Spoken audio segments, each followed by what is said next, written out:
Seorang kakek bermeditasi di bawah air terjun yang membekukan selama 100 tahun. Akhirnya, ia mendapatkan kesempatan untuk menjadi dewa. Namun, di saat-saat terakhir, para dewa menghalangi jalannya. Para dewa berkata bahwa aura pembunuhnya terlalu kuat dan ia perlu dibentuk ulang. Mendengar hal itu, kakek tersebut menertawakan mereka karena telah mengganggu orang yang salah. Satu-satunya keinginan kakek tersebut di masa mudanya adalah untuk bertahan hidup di masa perang yang bergejolak ini. Namun, perlahan-lahan ia menyadari bahwa ia mungkin adalah orang yang terpilih. Saat bertemu dengan lawan yang kuat, ia selalu bisa lolos dari bahaya, dan mempelajari inti dari seni bela diri dari mereka. Saat bertemu dengan ahli strategi yang licik, ia juga bisa secara kebetulan menghindari kematian, dan mempelajari taktik perang dari mereka. Lama-kelamaan, di hari ulang tahunnya yang ke-100, tidak ada lagi orang di dunia ini yang bisa mengalahkannya. Namun, karena itu, kakek tersebut merasa hampa. Tidak ada lagi prestasi yang ingin ia capai di dunia ini. Hanya menjadi dewa yang bisa memuaskanku. Maka, kakek tersebut mencari tempat untuk bermeditasi secara gratis, dan berlatih teknik kultivasi siang dan malam. Kerja kerasnya membuahkan hasil dan ia berhasil. Jiwanya meninggalkan tubuhnya, dan melesat ke langit, berhenti. Saat itu, para dewa menatapnya dengan marah. Kakek tersebut mengira mereka datang untuk menyambutnya, dan melambaikan tangannya, mengatakan tidak perlu repot-repot. Siapa sangka, detik berikutnya, para dewa mendaftar semua dosa-dosanya saat menjadi manusia. Mereka berkata bahwa ia mulai berbuat dosa sejak usia 12 tahun. Dan seharusnya masuk neraka. Kakek tersebut marah dan menyuruh mereka pergi. Melihat ia keras kepala, para dewa meniupnya. Seketika, ia tersapu angin kembali ke bumi.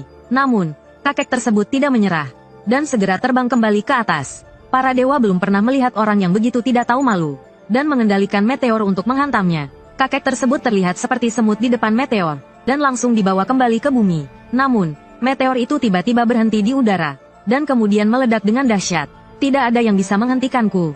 Para dewa merasa putus asa. Di saat kritis, seorang bayi berkepala besar muncul. Ia meludahkan dahak berusia 800 tahun, yang langsung membungkus kakek tersebut hingga ia sulit bernapas. Sebelum ia bisa bergerak, napas berusia 2,5 tahun bayi tersebut membawanya bereinkarnasi. Kakek tersebut kehilangan kesadaran karena sesak napas. Saat ia bangun, ia menyadari bahwa ia telah berubah menjadi seperti ini. Ia menggosok wajahnya dengan tidak percaya. Setelah mengutuk para dewa ratusan kali, ia akhirnya menerima kenyataan pahit ini. Namun, di kehidupan sebelumnya, ia adalah ahli bela diri nomor 1. Meskipun tubuhnya telah berubah, ingatan dan pengalamannya masih utuh. Dalam kehidupan ini, ia bisa belajar bela diri lagi dengan lebih cepat. Memikirkan hal itu, pemuda tersebut kembali memiliki harapan. Malam harinya, ia ingin mencari tempat sepi untuk memeriksa tubuhnya. Namun, belum beberapa langkah, ia merasa sulit bernapas. Yang lebih aneh lagi, kakinya entah kapan telah patah. Jeritannya menarik perhatian kepala pelayan. Setelah membalut lukanya, kepala pelayan menyarankan pemuda tersebut untuk tidak nakal. Tuan muda, tubuhmu sekarang lebih rapuh daripada porselen. Pemuda itu hampir menggeretakkan giginya karena marah. Apa maksud para dewa sialan ini? Memenjarakanku di dalam tubuh yang rapuh ini? Tunggu saja kau, aku pasti akan membalas dendam. Orang tua itu telah membunuh banyak orang, tetapi ia bisa naik ke surga. Para dewa, demi menjaga reputasi mereka, mengirimnya kembali ke rahim ibunya. Ia harus membersihkan dosanya sebelum bisa bergabung dengan para dewa. Tapi siapa sangka, reinkarnasinya menjadi manusia porselen yang rapuh. Berjalan terlalu lama, kakinya patah, memberi hadiah pada dirinya sendiri, tangannya cacat. Ini semua disebabkan oleh 9 meridian tubuhnya yang tersumbat. Menjadi orang yang lemah, ia tidak putus asa. Sebaliknya, ia bertekad untuk menyembuhkan penyakit parah ini dalam waktu sesingkat mungkin. Maka ia menjalankan ilmu bela diri terkuat dari kehidupan sebelumnya. Berusaha menggunakannya untuk menembus meridian yang tersumbat. Pelayan yang masuk ke kamar tercengang melihat pemandangan ini. Ia melihat semburan darah dari atas kepala pemuda itu. Pelayan itu menutupi kepalanya, tapi darah menyembur dari bahunya. Tuan muda, Anda berubah menjadi air mancur. Ketika pemuda itu tersadar, ia mendapati dirinya terbungkus seperti mumi. Yang lebih menyedihkan, karena tindakannya tadi, tubuhnya menjadi lebih lemah. Jika ia masuk angin, ia mungkin akan langsung mati. Tetapi bahkan ini pun tidak menggoyahkan tekadnya untuk menjadi kuat. Karena ilmu bela diri dari kehidupan sebelumnya tidak cocok untuknya, ia memutuskan untuk mencoba peruntungan di gudang senjata keluarganya. Maka, di bawah suhu 38 derajat, pemuda itu mengenakan 38 lapis baju, pergi ke gudang senjata keluarganya. Tapi siapa sangka, di perpustakaan besar itu, tidak ada satupun buku rahasia yang berguna. Semalaman suntuk, wajahnya berubah warna menjadi seperti hati babi. Pemuda itu sangat membutuhkan istirahat. Tapi saat itu, ia memperhatikan sesuatu yang tersembunyi di bawah ubin lantai. Pemuda yang lemah itu menggunakan tuas untuk membukanya. dan akhirnya menemukan ilmu bela diri yang bisa menyelamatkan nyawanya. Hahaha, akhirnya aku terselamatkan. Saat ia keluar dari gudang senjata, hari sudah siang bolong. Ia berpikir untuk tidur siang yang nyenyak, lalu memulai latihannya. Siapa sangka, sebuah teriakan keras hampir membuatnya pingsan. Pemuda itu memandang ketakutan ke arah sumber suara. Pria dengan aura mendominasi ini adalah ayahnya. Dasar bocah nakal, siapa yang mengizinkanmu begadang di gudang senjata? Bagaimana jika terjadi sesuatu? Meskipun terdengar seperti teguran, kata-katanya penuh kasih sayang. Pemuda itu tiba-tiba punya ide. Ayah, dengan tubuh seperti ini, aku mungkin tidak akan bertahan 2,5 tahun lagi. Jika ada obat mujarab, mungkin bisa memperpanjang umurku. Mendengar itu, pria tersebut semakin iba. Ia segera menyetujuinya. Maka, pemuda itu bermeditasi setiap hari, dan meminum pil ajaib setelah setiap makan. Usaha kerasnya membuahkan hasil. Setelah sebulan, dari 9 meridian yang tersumbat, akhirnya 1 meridian terbuka. Tubuhnya pun berangsur-angsur menjadi seperti orang normal. Melakukan 200 push-up bukanlah masalah baginya. Tabib yang memeriksanya menyebutnya sebagai keajaiban medis. Pemuda itu akhirnya merasa lega. Latihan selama ini terasa membosankan dan melelahkan. Ia berpikir untuk bersenang-senang di kedai minuman. Karena tidak mengenal daerah tersebut, siapa sangka ia bertemu dengan pedagang yang curang. Pemuda yang tidak curiga itu melihat pedagang tersebut mengenakan penutup mata yang sama dengan ayahnya. Dia pasti bukan orang jahat. Maka, dia mengikuti pria itu ke gang kecil. Nak, jangan takut, biar paman-paman ini yang menjagamu. Ini adalah reinkarnasi yang paling sial. Di kehidupan sebelumnya, dia adalah penjahat besar yang ditakuti semua orang. Sekarang, dia menjadi seorang tuan muda yang lemah dan tidak berdaya. Hanya karena dia terpaksa membuat kesepakatan dengan para dewa. Para dewa ingin dia menggunakan tubuhnya yang lemah ini untuk membersihkan dosa-dosa kehidupan sebelumnya. Mereka berjanji akan memberinya kesempatan untuk naik ke surga setelah selesai. Tetapi, setelah reinkarnasi, si penjahat tidak hanya mengabaikan ajaran mereka, tetapi juga membuat kekacauan di kota. Namun, dia segera diincar oleh geng ular berbisa setempat, dan dibawa ke sebuah gang. Tujuan geng ular berbisa sederhana, hanya ingin mendapatkan uang dari pemuda berpakaian mewah ini. Namun, pemuda itu sepertinya sengaja memprovokasi mereka, dengan mengatakan, "Saya belum pernah dirampok seumur hidup saya." Para perampok itu tertawa terbahak-bahak. Nah, akhir-akhir ini banyak orang hilang. Detik berikutnya, ekspresi para perampok berubah. Mereka langsung merampas manisan hao yang direbut pemuda itu dari seorang anak kecil. Tetapi sebelum tinjunya mengenai, pemuda itu lebih dulu mendorong wajahnya ke dinding.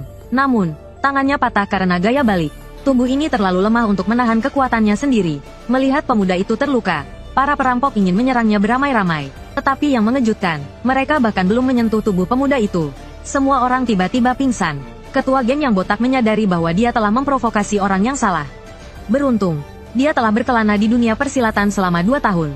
Saat ini, berlutut dan memohon ampun adalah tindakan paling bijaksana. Bahkan pemuda yang telah hidup 2 kali, memujinya sebagai orang yang pandai beradaptasi. Pemuda itu mengalahkan geng ular berbisa hanyalah masalah kecil. Tetapi berita ini menimbulkan masalah besar di keluarganya. Masalahnya berasal dari tuan muda ketiga yang tidak menyukainya. Di matanya, pemuda itu hanyalah orang sakit yang menghabiskan sumber daya. Bagaimana mungkin dia mengalahkan para berandalan seperti yang dikabarkan? Dia memutuskan untuk menguji kemampuan pemuda itu sendiri. Maka, dia sengaja mendekati pemuda itu, menabraknya, dan memprovokasinya. Tak disangka, pemuda lemah yang dulu dipukulinya membalas dengan tinjunya. Dia benar-benar gila. Tuan muda ketiga memegangi wajahnya dengan tidak percaya. Dan ketika tinju-tinju yang tak terlihat menghujaninya, dia akhirnya menyadari bahwa pemuda di depannya telah berubah. Tapi lalu bagaimana? Serangga yang dulu takut padaku berani menantangku. Dan sepertinya pemuda itu sudah menduga sebelumnya. Pemuda itu mempersilakan tuan muda ketiga untuk kembali memanggil bala bantuan. Karena siapapun yang datang, dia akan menghabisi mereka. Namun, dia tidak tahu bahwa keluarga tuan muda ketiga bukanlah orang baik-baik. Ayahnya sudah lama mengincar posisi kepala keluarga dari ayah pemuda itu. Dia sudah memiliki niat untuk merebutnya. Dan kakaknya adalah seorang ahli pedang dengan teknik pedang harimau. Jika mereka memanfaatkan situasi ini, mungkin seluruh keluarga akan terseret dalam masalah ini. Benar saja, keesokan harinya pelayan buru-buru menemui pemuda itu. Dia berkata, "Kakakmu, Jian Long, dan tuan muda kedua, Jian Hu, hampir bertarung." Pemuda itu terkejut. Apa, ada hal menarik seperti ini? Seorang tokoh jahat dunia persilatan bereinkarnasi dalam tubuh tuan muda yang selalu dibuli. Ini adalah jalan kebangkitan yang paling memuaskan. Saat sepupu yang selalu merundungnya kembali menyerangnya, dia langsung menyerang balik tanpa ampun. Dia membuat sepupunya cacat secara permanen, dan ketika ayah sepupunya datang menuntut keadilan, menuduhnya kejam, dia justru di depan semua orang berpura-pura tak berdosa. Siapapun yang melihat akan berpikir, pamannya ini sengaja mencari masalah dengan keponakannya. Namun, sebelum pertemuan tuntutan ini dimulai, Keluarga itu sudah sepakat untuk berbohong. Bagaimanapun, pelaku pemukulan pastilah pemuda itu. Meskipun memang benar begitu, di mata ayahnya, pemuda yang lemah dan sakit-sakitan itu tidak mungkin pelakunya. Pemuda lain menantikan apa yang akan terjadi selanjutnya. Di saat ketegangan memuncak, pamannya tiba-tiba meminta jeda. Pemuda itu mengumpat dalam hati, orang tua itu merusak pertunjukan yang bagus. Tanpa disangka, tatapannya bertemu dengan pamannya yang sinis. Dia telah lama mengincar posisi kepala keluarga. Sekarang, anak kepala keluarga yang tidak berguna itu telah memukul anaknya. Dengan insiden ini, dia bisa melemahkan posisi kepala keluarga di mata anggota keluarga lainnya. Maka, pamannya kembali membahas masalah pemukulan itu. Kau benar-benar ingin tahu yang sebenarnya? Dengan desakannya yang terus-menerus, pemuda itu sepertinya akan segera mengaku. Semua orang menahan napas menunggu jawabannya. Siapa sangka, dia malah memuntahkan darah di depan semua orang. Tampaknya pemuda itu masih sakit parah. Tak perlu dikatakan lagi, pelaku pemukulan itu pasti bukan dia. Lihat, darahku membentuk pelangi. Kepala keluarga memintanya untuk tidak main-main dan fokus pada penyembuhannya. Setelah pemuda itu menghilang dari pandangan semua orang, barulah dia menyuruh pelayannya pergi dan melepaskan penyamarannya.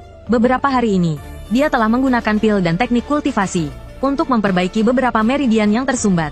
Untuk mengejar kekuatannya di kehidupan sebelumnya, dia menyuruh orang untuk mencari pandai besi dan menempa pedang suantai selama 2,5 tahun. Setiap hari dia berlatih di hutan kecil selama 25 jam.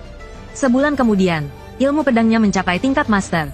Tukang kayu keluarganya pun kehilangan pekerjaan. Suatu hari, saat dia berlatih pedang di halaman, tiba-tiba dia merasakan tatapan dingin mengawasinya. Pemuda itu berpura-pura kesulitan mengayunkan pedang besar di tangannya. Lalu dia kembali ke kamarnya dengan tampak kelelahan. Orang misterius di kejauhan mencibir.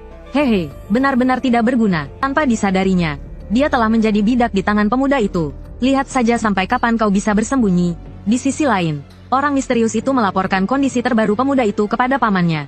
Dia mengatakan bahwa ilmu pedangnya berantakan dan tidak perlu diwaspadai. Setelah mendengar itu, pamannya merasa lega. Tampaknya rencananya akan segera terwujud. Keesokan harinya, pelayan itu dengan panik mencari pemuda itu dan mengatakan ada masalah besar. Posisi ayahmu sebagai kepala keluarga terancam. Benarkah? Tapi apa hubungannya denganku? Sikap dingin pemuda itu membuat pelayan itu terkejut. Dia digulingkan oleh para tetua karenamu. Setelah dia turun tahta, kau tidak akan mendapatkan obatmu lagi. Mendengar obatnya akan dihentikan, pemuda itu langsung tidak senang. Dia segera bergegas untuk menemui para tetua dan berdebat dengan mereka. Dia adalah kepala keluarga, tetapi memiliki anak yang lemah. Karena lemah dan sakit-sakitan, dia harus mengonsumsi suplemen kesehatan yang sangat mahal setiap hari. Lama-kelamaan, keberuntungan keluarga menurun. Para tetua melihat ada yang tidak beres. Segera diadakan rapat. Setelah berunding, mereka memintanya untuk mundur dari posisi kepala keluarga. Pria itu tidak punya banyak alasan dan bersiap untuk mengundurkan diri. Namun, saat itu, pamannya melihatnya mudah diintimidasi, dan mengatakan bahwa pria itu telah menghabiskan semua aset keluarga untuk menyelamatkan orang yang tidak berguna. Korupsi semacam ini harus dihukum. Sebelum dia bisa menghukum kepala keluarga, pintu yang tertutup rapat terbuka. Orang yang datang adalah putranya yang dianggap pecundang. Dia langsung menunjukkan masalah yang membuat semua orang tidak puas dengan kepala keluarga. Di mata kalian, aku mengonsumsi obat spiritual tanpa efek. Tetapi aku bilang, setelah obat spiritual diserap olehku, tidak ada yang terbuang sia-sia. Mendengar ini, pamannya hampir tertawa karena marah. Dia memaksa pemuda itu untuk menunjukkannya kepada semua orang. Melihat bagaimana dia menindas ayahnya sebelumnya, pemuda itu memutuskan untuk memberinya pelajaran. Maka, dia mengusulkan pertandingan tanding dengan putra pamannya. Mendengar ini, pamannya hampir mati karena tertawa. Putranya, Jianhu, adalah petarung terbaik di keluarga. Anak ini pasti kebanyakan mengonsumsi suplemen. Khawatir pemuda itu akan menyesal. Dia langsung setuju. Kepala keluarga merasa tidak tega melihat putranya masuk ke dalam perangkap. Dia memohon kepada adiknya untuk mengampuni nyawa putranya, dan dia bersedia menyerahkan posisi kepala keluarga kepadanya. Tetapi saat itu, pamannya sudah bersemangat. Dia mengatakan seorang pria harus bertanggung jawab atas kata-katanya. Pertandingan ditetapkan besok. Jika putranya kalah, terserah pemuda itu untuk menghukumnya. Karena sudah begini, kepala keluarga hanya bisa berharap lawannya akan bersikap lunak. Malam itu, pamannya memberi perintah kepada Jianhu untuk tidak menunjukkan belas kasihan selama pertandingan. Keesokan harinya, para anggota keluarga memadati arena latihan. Sampai penuh sesak, Jianhu memiliki harga dirinya sendiri, dan mengatakan dia akan membiarkan pemuda itu menyerang lebih dulu. Namun, sebelum wasit selesai meneriakkan mulai, semua anggota keluarga tercengang. Tendangan pemuda itu yang tak terduga membuat Jianhu malu. Melihat ini, pamannya segera memarahi pemuda itu karena curang. Tetapi para tetua berpikir bahwa serangan mendadak juga merupakan sebuah strategi. Pamannya tidak bisa berkata-kata, dia hanya bisa meminta putranya untuk menyelesaikan pertarungan dengan cepat dan mendapatkan kembali harga dirinya. Jianhu juga telah menyiapkan jurus pamungkas. Begitu dia menghunus pedangnya, niat pedang harimaunya akan mencabik-cabik orang di depannya. Namun tak disangka, pemuda itu malah maju, dan dengan paksa menekan pedang yang terhunus kembali ke sarungnya. Jianhu menjauh dan mencoba menghunus pedangnya lagi. Tetapi pemuda itu seperti permen karet yang tidak bisa dilepas. Akhirnya, dia ditendang hingga terjatuh. Saat itu, wajah para anggota keluarga berubah drastis. Mereka tidak menyangka pemuda yang diremehkan itu memiliki kemampuan seperti itu. Mereka berbondong-bondong mendukung pemuda itu dan memberinya semangat. Saat itu, pemuda itu menjadi sombong dan meminta Jianhu untuk menghunus pedangnya dan bertarung dengannya. Jianhu sangat marah sampai giginya copot 4. Dia menyerang pemuda itu dengan ki pedang di sekujur tubuhnya.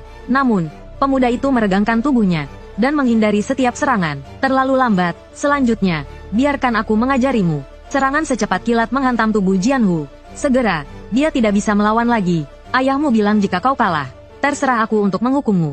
Anggota klan mengira pemuda itu gila karena ingin menyerang macan pedang. Siapa sangka detik berikutnya dia membuang pedangnya dan mengangkat sarung pedang ke arah yang kalah. Seperempat jam kemudian, pemuda itu menggoyangkan lengannya yang pegal. Sementara itu, wajah macan pedang terlihat semakin tampan. Paman kedua akhirnya tidak tahan dan mengakui kekalahannya. Dengan demikian, pemuda itu berhasil mempertahankan posisi kepala keluarga untuk ayahnya. Saking senangnya, malam itu dia minum 16 mangkuk air putih.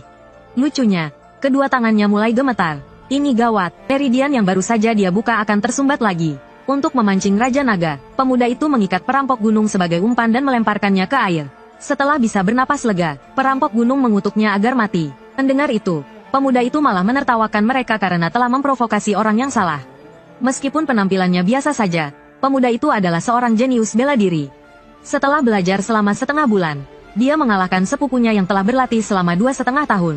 Melihat putranya dipukuli dengan begitu rupa, paman kedua yang menyimpan dendam memutuskan untuk bertindak jahat. Dalam rapat keluarga, dia mengusulkan agar pemuda itu menaklukkan pasukan naga petir yang sulit diatur. Meskipun secara resmi tunduk pada keluarga mereka, anggota pasukan naga petir menguasai gunung dan bertindak sewenang-wenang. Selama beberapa tahun, orang-orang yang dikirim keluarga, tidak ada yang kembali. Ayah pemuda itu, di bawah tekanan, ingin menolak. Tetapi pemuda itu langsung setuju. Berita itu segera sampai ke telinga pasukan naga petir. Sekelompok orang tua rabun mengirim seekor domba kecil ke kawanan serigala kami. Aku akan menunjukkan padamu apa artinya tulang belulang berserakan. Belum selesai bicara, terdengar suara aneh dari pintu. Puluhan orang bahkan tidak menyadari kedatangan pemuda itu. Tanpa rasa takut, pemuda itu duduk di depan kapten. Dia bahkan dengan santainya meminta orang lain menuangkan minuman untuknya. Kapten berpikir orang ini cukup berani. Tetapi dia tetap berkata, anak buahku tidak akan ikut denganmu. Pemuda itu tersenyum sinis dan berkata, pantas saja kalian adalah sekelompok perampok gunung yang tidak punya latar belakang dan minder. Kata-kata itu membuat kapten sangat marah hingga matanya membelalak. Saat itu, pemuda itu menyadari bahwa dia sudah dikepung. Tapi dia tetap memprovokasi. Bagaimana? Kalian mau menyerbu seperti anjing gila? Belum selesai bicara, kapten sudah menggeretakkan 6 gigi gerahamnya. Kehilangan akal sehatnya. Dia ingin menghajar pemuda itu. Bocah tengik, rasakan tinjuku. Siapa sangka, kapten malah terkena tinju dan terlempar keluar jendela. Melihat itu, orang-orang segera mengepung pemuda itu. Pemuda itu tetap tenang, menghadapi situasi seperti itu tanpa panik. Para anggota memegang pedang tajam, ingin sekali menghabisinya. Tetapi dalam sekejap mata, mereka semua lumpuh dan jatuh ke tanah. Dua anggota yang tersisa melihat dengan jelas. Pemuda itu dengan kecepatan tinggi, menusukkan sumpit ke titik-titik akupuntur semua orang. Tapi sepertinya dia belum puas. Dia mencari orang yang berani membantah, dan menyumpal mulutnya. Kedua bersaudara itu menyaksikan dengan ngeri, dan tiba-tiba menjadi sedikit takut. Namun demi harga diri, mereka tetap maju. Mereka bertarung dari dalam hingga keluar rumah. Kedua bersaudara itu mengira mereka akan menang. Tidak disangka, pemuda itu kembali bertarung curang. Kali ini sumpitnya terbuat dari besi. Tidak mungkin patah. Entah berapa lama, mereka akhirnya siuman. Mereka mendapati diri mereka dijadikan umpan, tergantung di udara. Pemuda di samping mereka berkata dengan penuh minat. Hari ini, kita akan memancing Raja Naga dengan kalian. Sebelum perampok gunung itu menyelesaikan ancamannya, ia mengaktifkan tuas. Para perampok gunung itu tercebur ke dalam air es yang menusuk tulang. Pemuda itu menatap gelembung-gelembung di permukaan danau sampai menghilang. Baru kemudian perlahan-lahan menarik mereka ke atas. Kau anak nakal, abis kau, aku akan. Sepertinya belum cukup lama, tunggu lebih lama di bawah sana. Pelayan di sampingnya ketakutan, khawatir akan ada korban jiwa. Di tengah celotehannya, pemuda itu dengan enggan menarik jaring. Saat ini, kelompok naga guntur sudah setengah mati. Selanjutnya, pemuda itu memberi mereka dua pilihan. 1. Tunduk sepenuhnya padanya. 2. Belajar menyanyi, menari, dan rap. Saat sang ketua hendak membuat pilihan, iblis ini mengaktifkan tuas lagi. Dalam siksaan karena sesak napas, mereka akhirnya menyadari bahwa anak ini sejak awal tidak berniat melepaskan mereka. Entah berapa lama, sang ketua disiram dengan arak hingga siuman. Kali ini, ia benar-benar ketakutan, dan buru-buru mengajak rekan-rekannya untuk mengakui pemuda itu sebagai bos. Namun, pemuda itu justru menghunus pedangnya dan berkata, "Prinsipku adalah mengirim 1 atau 2 orang ke alam baka, agar perkataanku didengar." Sang ketua ketakutan dan memohon ampun. Pemuda berwajah kekanak-kanakan ini menghunus pedangnya, dan berkata akan membunuh salah satu perampok. Para perampok panik, dan buru-buru menyatakan tunduk, namun pemuda itu tidak setuju. Prinsipnya adalah mengirim 1 atau 2 orang ke alam baka, agar mereka patuh padanya. Sang ketua hendak berbicara, namun pedang pemuda itu telah melewati kepalanya. Namun, pedang itu hanya meninggalkan bekas luka di wajah sang ketua. Pemuda itu berkata, karena sang ketua telah membela semua orang, eksekusinya ditunda. Sifat aneh ini sulit dipahami, bahkan bagi mereka yang hidup di ujung pedang. Kabar bahwa pemuda itu telah menaklukkan kelompok naga guntur, sampai ke telinga pamannya yang ingin mencelakainya. Ia pergi ke tebing dan memandang ke kejauhan. Saat ini, kelompok naga guntur sangat patuh pada pemuda itu. Pamannya tidak mengerti, bagaimana orang yang paling sulit diatur dalam keluarga, bisa ditaklukkan dalam waktu 1 hari. Namun, ia tidak menyerah, dan memerintahkan anak buahnya untuk mencari masalah dengan pemuda itu lagi. Malam harinya, kelompok naga guntur kelelahan.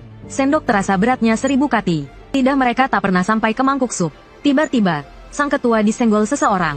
Mangkuk sup yang hampir sampai ke mulutnya pecah di lantai. Sang ketua dengan marah menatap orang itu. Setelah menyadari bahwa orang itu adalah musuh bebuyutan dari kelompok lain, ia tidak ingin mempermasalahkannya. Musuh bebuyutan yang merasa dipermalukan mulai mengejeknya di depan umum, mengatakan bahwa ia telah menjadi macan ompong. Sang ketua memelototi lawannya. Lawannya balik menatap dengan menantang. Biasanya, ia pasti sudah menyerang. Namun, mengingat bosnya yang menakutkan, sang ketua menahan diri. Namun, lawannya sudah tahu kelemahannya, memakinya sebagai anjing tak berharga. Sang kapten tak tahan lagi dan menarik kerah baju lawannya. Tangannya terangkat, buku-buku jarinya berderak, tapi ia menahan diri untuk tidak memukul. Saat itu, pemuda itu melihat kejadian tersebut. Ia bertanya apa yang akan mereka lakukan. Sebelum kapten sempat menjelaskan, musuhnya malah memfitnahnya. Pemuda itu berkata, jika begitu, selesaikan sendiri masalah kalian. Sebelum keluar, ia menambahkan, kalau kau kalah darinya, kau akan dihajar juga olehku. Ia pun menutup pintu. Bersamaan dengan itu, musuh sang kapten menerima tinju keras di wajahnya. Sang kapten tak lagi ragu. Ia hanya ingin melampiaskan semua kekesalannya hari itu. Tak lama kemudian, kedua tim terlibat perkelahian besar. Kejadian ini menggemparkan seluruh keluarga Nangong. Para tetua menganggap tim naga guntur sudah tidak bisa diselamatkan. Kepala keluarga merasa malu. Tim yang baru saja dipimpin putranya di hari pertama ditahan karena berkelahi. Pemuda itu berkata ini hanya pertarungan biasa antara lelaki. Tiba-tiba, pamannya berdiri dan menuduhnya. Hanya 3 anggota tim naga guntur yang luka ringan, sementara semua anggota tim lawan luka parah dan dirawat di rumah sakit. Ini bukanlah pertarungan biasa. Pemuda itu menyadari niat buruk pamannya. Ia menduga perkelahian ini direncanakan oleh pamannya. Ia pun menghampiri pamannya, dan berkata ia bersedia bertanggung jawab penuh. Namun, karena pihak lawan adalah pihak yang memprovokasi, penanggung jawab mereka juga harus dihukum. Mendengar itu, pamannya langsung terdiam. Ia tak menyangka rencananya berbalik melawannya. Di sisi lain, tim naga guntur dibebaskan tanpa syarat oleh sipir penjara. Mereka keluar dari penjara dengan tak percaya, hingga seseorang mengatakan pemuda itu akan menghukum mereka sendiri. Wajah mereka menjadi pucat pasi. Mereka semua berharap bisa tetap di penjara. Mereka ingin tetap di balik jeruji besi. Namun, pada akhirnya mereka tetap menghadap pemuda itu. Pemuda itu berkata hukuman itu hanya untuk menakut-nakuti mereka. Bukan hanya tidak dihukum, mereka malah diberi hadiah. Ia pun membuka peti kayu di sampingnya. Dari dalam peti, keluar beberapa bola besi seberat beberapa kilogram. Mulai hari ini, tim naga guntur harus berlatih sambil membawa bola besi tersebut. Inilah hadiah dari pemuda itu. Waktu berlalu, tibalah musim dingin. Pemuda itu terpengaruh oleh 9 pulsain. Ia menggigil kedinginan. Hanya obat ajaib yang bisa menyelamatkannya. Namun, obat ajaib membutuhkan banyak uang. Keluarganya sudah kehabisan uang untuk mengobatinya. Saat itu, datang kabar buruk dari keluarga. Kuda-kuda terbaik mereka telah dicuri oleh perampok gunung. 2 pengawal ahli juga dibunuh oleh orang misterius. Kondisi keluarga semakin gawat. 100 ekor kuda dicuri oleh perampok gunung di tengah salju.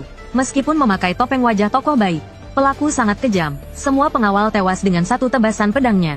Setelah itu, ia menyuruh anak buahnya untuk memasang jebakan lagi di tempat itu. Karena sebentar lagi, keluarga yang tertimpa musibah akan mengirim orang lagi kembali untuk membasmi bandit dan membalas dendam. Dia tidak takut siapapun yang datang, karena di antara mereka bersembunyi pengkhianat dan mata-mata. Kabar perampokan kereta kuda dengan cepat sampai ke keluarga Nangong. Para tetua yang tidak berguna berkumpul untuk membahas strategi. Atas saran paman pengkhianat, mereka akan mengirim putra kedua yang sebulan lalu masih dianggap sampah untuk membasmi para bandit. Kali ini, para pelayan sangat khawatir dengan tuan muda yang tidak bisa diandalkan. Tetapi pemuda itu justru bersemangat, sama sekali tidak menganggap bahaya. Saat ini, sang paman telah menuliskan situasi ini dalam surat. Sungguh sedih, aku tidak akan pernah melihat keponakanku lagi. 2 hari kemudian, penghubung di kaki gunung akhirnya bertemu dengan pemuda itu. Terlihat sekelompok pria kekar mendorong barang bawaan datang. Salah satu dari mereka berteriak, "Tuan muda telah tiba." Para pria kekar bekerja dengan cepat menyapu. Debu beterbangan seketika, sebuah karpet merah terbentang lurus di depan kereta kuda. Seorang pemuda menguap turun dari kereta. Begitulah cara dia muncul, dipandu oleh penghubung. Mereka menuju tempat kejadian. Di atas gunung, 2 bandit sedang mengamati semuanya dengan cermat. Sebelum mereka sempat melapor ke atasan, tiba-tiba muncul sesosok bayangan di dahan pohon. Dia dengan cepat menghabisi para bandit. Saat memberitahu pemuda itu, dia malah dimarahi karena bodoh. Bagaimana bisa mengetahui informasi musuh jika tidak ada yang dibiarkan hidup? Pemuda itu menghukumnya untuk memimpin barisan. Setelah berjalan menyusuri jalan gunung, mereka tiba di tujuan. Anehnya, markas bandit itu rusak dan bobrok. Tidak ada tanda-tanda kehidupan. Pemuda itu merasa ada yang tidak beres. Tiba-tiba terdengar teriakan dari sekeliling. Para bandit mengepung mereka. Para pelayan ingin memperingatkan tuan muda. Tetapi mereka mendapati tuan muda telah disandera oleh penghubung. Ternyata penghubung itu adalah mata-mata. Dia membocorkan semua gerakan rombongan kepada para bandit. Situasi menjadi sangat berbahaya. Mata-mata itu mengancam mereka untuk meletakkan senjata dengan nyawa tuan muda. Tetapi para pria kekar tidak mendengarkan. Malah tersenyum penuh arti, sampai tuan muda memberi perintah untuk menghabisi para bandit secepat mungkin. Setelah menerima perintah, semua anggota langsung menyerbu musuh. Mata-mata itu tercengang. "Apakah kau tidak takut mati?" tanyanya. Tetapi di mata tuan muda, justru dialah yang bodoh. Dia menjentikkan belati di lehernya. Belati itu palsu dan mata-mata itu benar-benar hancur. Begitulah, para bandit itu diikat dengan erat. Kapten heran, dengan kekuatan mereka yang lemah, bagaimana mereka bisa merampok kereta kuda? Tuan muda berkata, "Karena yang benar-benar berbahaya bukanlah mereka. Lihat ke belakang, dia datang." Pria berwajah dicat ini memiliki ilmu bela diri yang tinggi, dan telah menaklukkan banyak bandit kuda sebagai anak buahnya. Mereka menduduki gunung dan menjadi raja, sehingga membuat banyak orang marah. Hari ini, sebuah tim pembalas dendam datang ke sini. Para anak buah yang biasanya garang bukanlah tandingan mereka. Pria berwajah dicat itu harus turun tangan sendiri. Si adik kedua yang pemarah, tanpa menunggu kakaknya mencegah, langsung menyerbu musuh. Setelah menyerang dengan seluruh kekuatannya, adik kedua tercengang. Musuhnya dengan mudah menangkis serangannya, sementara setiap serangan musuh mengenainya. Melihat adiknya diintimidasi, sang kakak juga menyerbu.